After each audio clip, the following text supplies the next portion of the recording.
afternoon, all. Afternoon. Thank you for doing this. Thank Yeah, no you worries. for coming. What would you like to talk to me about today?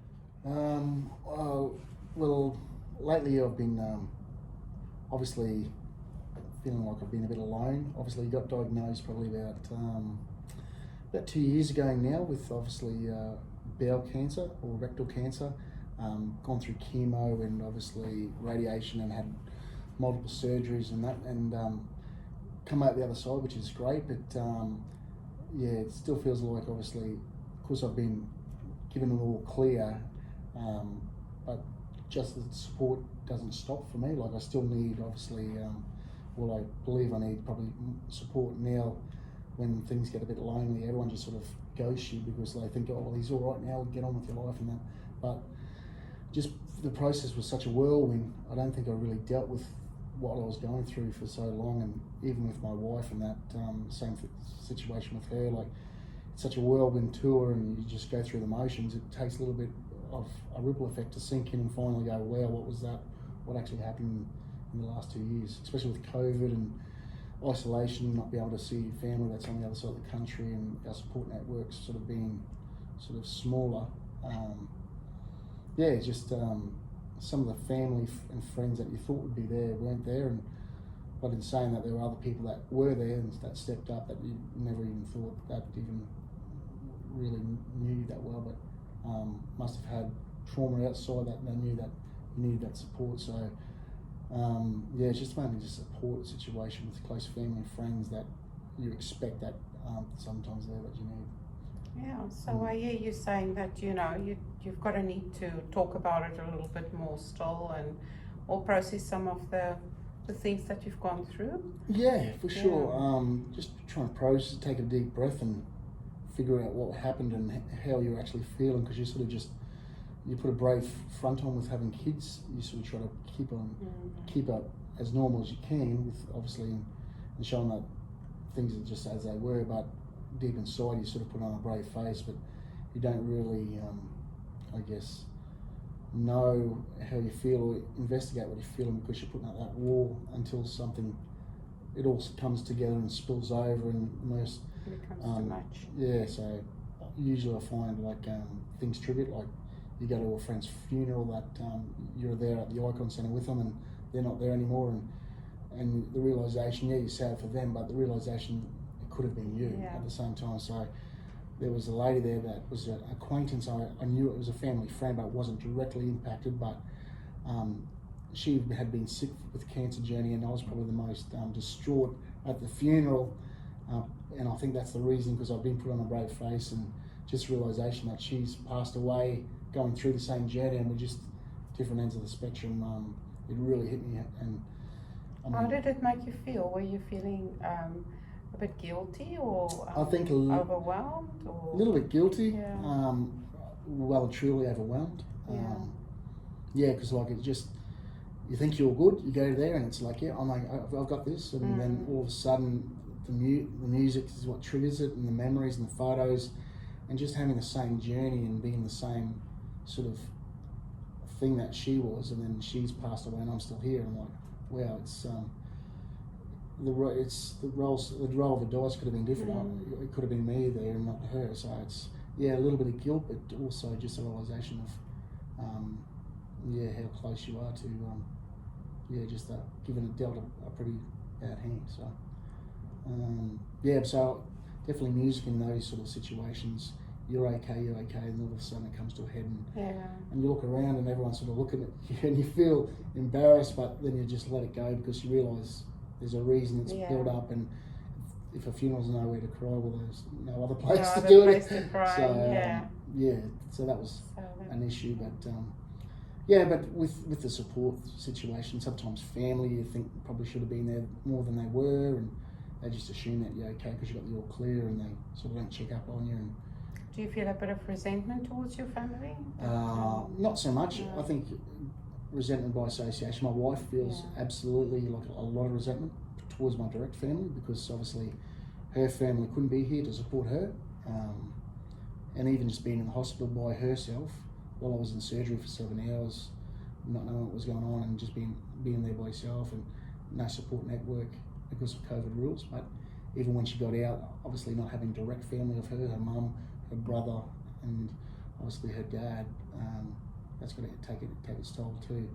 I mean, there's nothing like your real mum to give you a hug. So obviously it doesn't matter if how good your support network is, if you can't get that direct contact with your direct family, it makes it tough to work through. So a little bit of resentment, and so she resents obviously some of the close family. She believes that wasn't there, but should have been, and obviously those little comments all the time that sort of impact you, because obviously as me how does going it through make you feel? Does it a bit awkward, like you said. You want to go and see them, but then you think, Yeah. no, why should, like she's saying in the back of my mind, like, why should we go out of our way when they couldn't even be there for at the moment of our need, and sometimes people only ring you when they need something, unfortunately, and so, but in saying that, it actually makes me more empathetic to people that are in need. So if someone's going through a difficult journey, if they've lost a young son or a girl or something, you're a little bit more empathetic, and everyone says, like, you should, if you need anything, let me know, but you're never gonna ask them. You just gotta do stuff for people. You gotta be there, cook them meals, just do those little things, provide them a little, buy their groceries. Sometimes going to the grocery store for someone, so she has time just to go, especially when we're so isolated, like in Pinnacle, an hour out of town, and if someone's on chemo, that's a 2 hour, like an hour drive in, an hour drive to go grocery shopping, an hour drive home. So that's a 3 hour window out of someone's day that they can't look after their kids or their loved ones. So just little things like doing grocery shopping, picking up bread and milk, or dropping off flowers. Do you still have that need at the moment? No, not so much. No, not at all. Yeah. Now we're pretty much back to normal. Health-wise, so probably 85% of physical capacity. Obviously, fitness, I've got to work on my fitness, and like everyone, but so 85% is better than 0%, which is the alternative. So it's going pretty well. I probably don't have that need, that support now, but just people making contact and asking how how are you going now? It's been pretty traumatic situation. Do you feel like you're missing a bit, like a bit more interaction? Absolutely, because when you're going through the journey, you actually go to the Icon Centre and there's counsellors there, and people ask you, and they get it. They get the whole journey. They get the process. So they ask you the right questions. They'll sit with you just to be there. Whereas when you're actually coming good out of the actual journey, it's only every 3 months or 6 months you get checkups, and you make contact with these people that actually get it. No one tends to sort of dance around it, think you're all okay, and no one will say, well, how are you? They might say how you're feeling and those sort of things, but you don't get the support that you probably desire or even ask for. So being a male, it's kind of hard to actually tell talk people about that. So especially with my personality being like pretty optimist, and because people don't realise there is obviously issues there, and do you still have in the back of your mind, you still have a worry because you still have those checkups every 6 months? I actually enjoy the checkups because it's just like peace of mind. You go, okay, if someone's looking out for me, if they catch it early, we can do something about it. Does it not make you anxious? Feel every time. Every year, like you do a PET scan, and that's the big one where you hold your breath for a moment and see, waiting for the results, and so. How does that affect you emotionally? It's a roller coaster.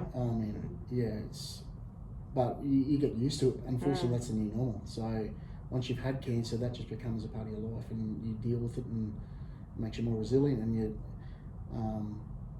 so it does make you anxious, and it's you're on tenterhooks, and it's relief for 3 months, and once you get the all clear, and then when it comes up to it, you're sort of preparing yourself for the worst, because when you first get diagnosed, the whole world there's a bomb stops and a bomb's dropped, and it's surreal. It feels like you're having an out-of-body experience when you hear the doctor tell you that you've got cancer, and so you're prepared for that scenario again, but you're always praying and hoping for the best. So you're getting yourself ready for the bad news, which I suppose it's not the greatest way to think, but unfortunately it's a reality. It is. Do you feel like there's sometimes like you can't plan? Like it's put a bit of a damper on you, Oh, plans on your future changed, plans? especially when I first got diagnosed. Everything stopped. So obviously we couldn't travel anyways because of COVID, but obviously having the chemo and so the plan sort of, they got halted, the handbrake put on for a little while, and even certain things with obviously a long ways in the future, for that window, we did actually stall everything and just enjoy life for the year it was and for the time until we went through the process and got the all clears and ticked off the boxes. Starting to plan a little bit now, but my whole train of thought and my whole way of thinking has totally changed. Obviously, now we celebrate the small wins and the small things, like the rose smells sweeter, coffee tastes better. The little wins you really do celebrate when something does. It could be as simple as a softball final. You celebrate it. It's like you're going to be the last softball final or a cricket final or whatever it is, because you know those moments. Rugby finals. Could be a rugby final. It doesn't matter what it is, but you celebrate like it's your last one, and so therefore it makes it better. So, there's a song "Live Like You're Dying." So I've always sort of lived like and been. I thought I was pretty grateful for everything I've been given, but I'm just a little bit more with the diagnosis and how I live my life now. So if there's something that I need or I want, obviously I'm still very careful the way I spend money on certain things, but if there's something we can afford and it's in our budget and that's what we like to do and want to do, we make it a priority now rather than putting it on the back burner as if we were. So things you plan for a couple of years' time, you sort of make it a little bit more of a priority And let it happen and faster. make it happen faster. And you don't sweat the small stuff, the little things you put on the back burner. I haven't got as much emphasis on work as I used to. So obviously. And emotionally, are you coping emotionally and, emotionally I'm caring moving for pretty yourself, well. Like I said, it's more about my wife, I think, is the situation. Like I've had really good people around me and my work's been great, but my wife was the main concern just with the COVID restrictions, can't see her direct family. It's just her a whole. family's far away. Yeah, so her family's over in the States, so not being able to see them for a couple of years and being so isolated, and her family's getting old, so that makes it really tough. It's a whole new level. Does that make you feel like you carry a burden for her Absolutely. a little bit at times? As soon as you marry someone from overseas, there's definitely a burden there. Yeah. Like you know that when you marry them, but it's with COVID, it's just made it a lot harder. Obviously, we would go every couple of years to go and see them, but unfortunately, we haven't been able to get over there. Yeah. I mean, FaceTime and all that makes it a lot easier than what it used to be. It's not the same though, is but, it? you can't hug over FaceTime. Yeah. But I definitely have concerns for my wife that aspect, and just being isolated and having a close-knit family and friends around her, because everyone focuses on me. They give me what I need, but sometimes the carer doesn't get the support they need. Yes. Which is a bit worrying. So. And you can only do what is within your control. You can't control what other people. And unfortunately, like you're there for your wife, but you can't be the be-all, end-all support network for your wife, because you're going through it. There's things you need that she can't provide either. So, and that's where a village needs to put their hand up. It takes a village to raise kids. It takes a village to get someone better, and obviously you got to definitely rally around. Yeah. So I mean, part of the process, I suppose, for me with you today is to have that free speech and just work through your thoughts and things, and and to encourage you for self-care and a bit of mindfulness for yourself through the process. I think sometimes. Yeah, definitely taking time out. Obviously, I've been in horticulture, and obviously gardening is a big, and music, obviously. So being around the Icon Centre and seeing people on the other spectrum where they're terminal and they can't do too much, they can't get out so much, I find they really embrace three things mainly. Is like obviously gardening is one where they can actually get the senses and smell. The other one is music, and obviously the other is arts like drawing or something like that. So I've been lucky that I've embraced those at an early age, and because I find some people, when they get diagnosed with a situation, they get something taken away. They've had all their eggs in the one basket, and now they actually can't. That's been taken away from them, and they're not balanced. They haven't got anything to fall back on, and they're looking for what do I have, what do I do, what's my purpose. Whereas if you're really well balanced and you have music and gardening and sports and art and culture, and you've got these other things that Mm. make who you are. They're available. If one gets taken away, you've got these other ones that you can actually fall back on and grab from. Still So, things to so you keep put your your mind time, busy. busy and Yeah. active, because that's the main thing. So I'm lucky I had the gardening and music and those things to keep me occupied.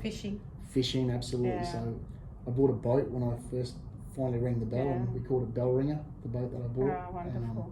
Once I got the all clear and rang the bell, so that was my new fishing tinny. The barra boat was called Bell Ringer, so we named that and put a little label on the side. So that was, usually I wouldn't have done that, but that was like a momentous occasion. Yeah. That was my little Significant. gift to me for getting through a pretty tough journey. So a new guitar. So Oh, well done. Do you play music? yeah, so I play, Oh, wow, play I a lot of didn't music. know. Yeah, so Yeah. I play a Oh, lot of music. yeah, I've seen your one video, but I didn't realize you actually play the guitar. Yeah, I Yeah, actually, So okay. record music. I used to do children's entertainment. Yeah, so, you told me but that. I write songs, and that's how I make up the songs, is using Oh, the guitar. pretty So awesome. music's a big part of it. So that's how you can burn a lot of time just yes, playing yeah. instruments. Beautiful. Yeah, so Yeah. that helped me get through some long days where you're doing time, you're ticking off the boxes. How many more courses do I have to do? And you have a grid pattern up and you're just ticking them off. And so Pretty resilient. Pretty Mm. awesome. So it was a wild journey, but finally got there and through the other side. So tap water, it all continues on the up and up, and Wonderful. nice. So I appreciate you sharing with me today. Thank you very much. And I did get you earlier to sign the consent form that I was going to use this. Thank you very much. I appreciate it. No worries. Thank you so All much. right. Cheers. Cheers.